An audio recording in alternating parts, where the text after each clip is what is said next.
G'day guys, welcome back. Right, good news, bad news, good news, bad news, sideways news, lots of different news. That thing there, it's been up to temperature. It's got the whole cooling system is plumbed up and working. Bled it up, got it up to temp, ran it. I've actually run it maybe 20 minutes, half an hour, something like that. Fluffed around with a few things. All that's going quite well, but some things are going not so well. So let's spin the camera around for you guys. There. Push that button there, and then we're all looking at the motor.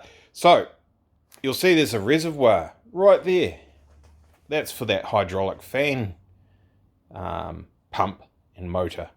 And you guys will be like, I thought you were taking that pump off and you were putting on a DE pump and putting electric fans on. Well, I was going to. Turns out there weren't any in stock, and no one that I've found around here anyway, at least, has got a VK45 DE water pump. So unless I go and steal the one off Christopher's ute and the pulley, for now, to get it mobile, we're stuck with the original DD unit, the one that I said would not fit. Now it did fit. And give me a couple of seconds. I should have been more prepared. But that looks nice though, doesn't it? Even with the reservoir sitting up in the middle of the air there, it's actually not that bad. Let's see if I can aim this camera. Oh yeah, you can see it. That fitting, oh, that made it worse, didn't it? That fitting right on the tip of the torch there. A little bit of debauchery has gone on there. Can you even see it? No, you can't even see it. It's tucked away in there. But there's a bolt head that's just got right just there. So there's a fitting on top of that. And you can actually, if you know what you're looking for down there, you can see the blood, the hydraulic fluid, the ATF. There's a fitting on top of that that was hanging out in the breeze. It's now chilling out on the bench. There it is right there. So this had a bit more of a stalk on it there, and that went onto the pump, and then you bolt your fitting on the end of your hose, wherever that's gone. Oh, there it is there. It's on top of the dead motor. You bolt that fitting there with the O-ring in there onto that. Of course, I explained thermostat housing is different. It wasn't going to work. This piece was going to crash into all the other stuff there. So because I couldn't get a DE pump, I decided to do some debauchery and I chopped off that stalk. Then I modified an Aeroflow fitting. Let's just put the light right on that piece, this bit right here that's got the light. Modified a fitting and welded it onto the other fitting that bolts onto the pump there that you can see right almost perfectly in the middle of your screen there. Unfortunately, I wasn't quite onto it enough, and I should have tested on the piece that I cut off that you could actually weld that material. As turns out, you can't. It's very porous, it's full of oil, and it makes a terrible weld. And despite my best efforts, and knowing that I've made a bit of a boo-boo here and this could go bad, that leaks right at the weld, and you can't take that back off again without taking the pump off the front of the motor. So all this has all got to come undone again to get that off. And I've come up with a plan though. I'm going to use both that machine there, which has got a waste oil tray on it, but don't worry about that. I'm going to use that machine there. I'm going to use oh no, do I even have any? There it is there. That aluminium bar stock there, which is ridiculously low for what we're doing, but that's fine. I don't think I've got any. That's too small.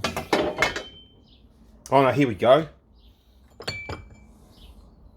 That aluminium bar, which is weldable, It says on the end there, see? So I know that it's weldable.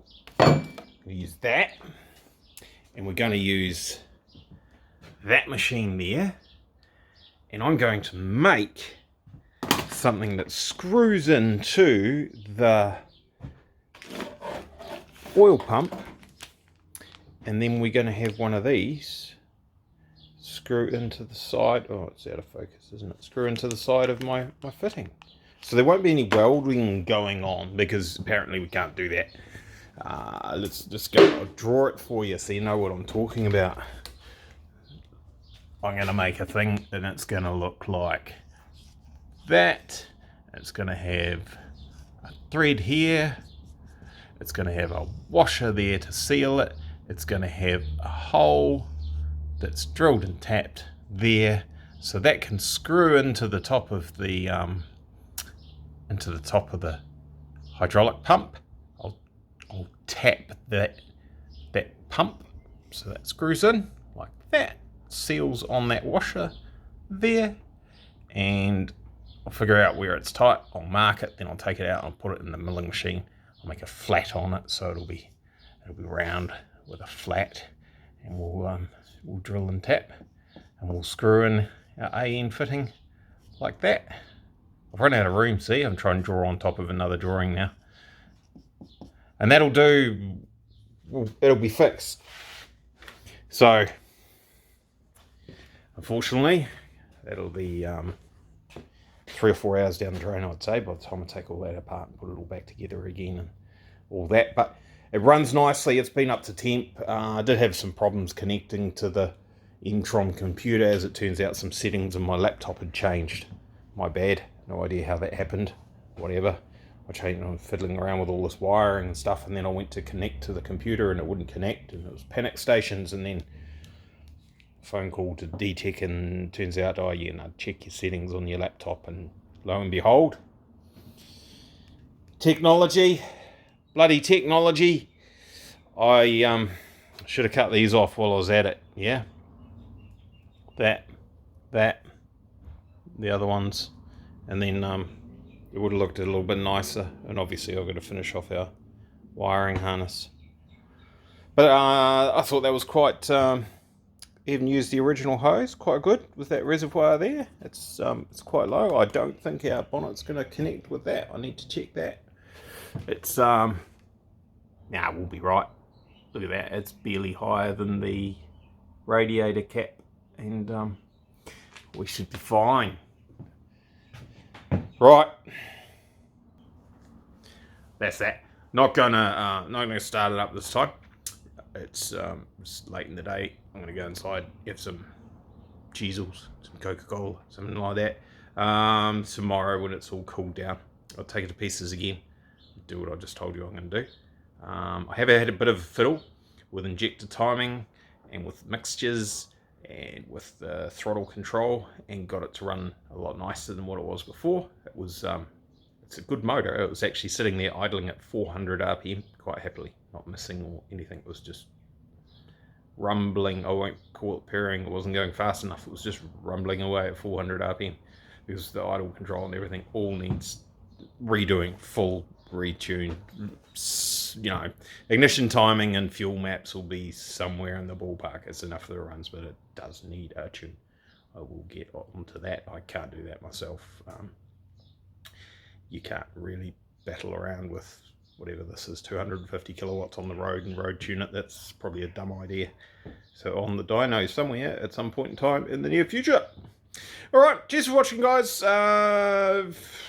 If you're just catching this one, you haven't seen all the other ones, go back and have a look at what we've done. I'll update you when I fix this bloody pump, leaking pump. But I mean, if that's we had one, those of you who didn't watch the end of the last video, we had one injector plug, was just a bit of crap in there. And that's it. That's why I was running on 7 cylinders to start with. And if you watch to the end, you'll see it was running on 8 at the end. So there's that, and this is a leak on this hydraulic pump. Big deal. Oh, the connection for the ECU, but whatever. That was easy. So not too bad, but we'll see how it goes from here, because we could get all that done, and then bloody timing chain tensioner fails, and kilometre. So we won't say those things in front of the car because it might hear me and it might fail. Right, cheers, boy.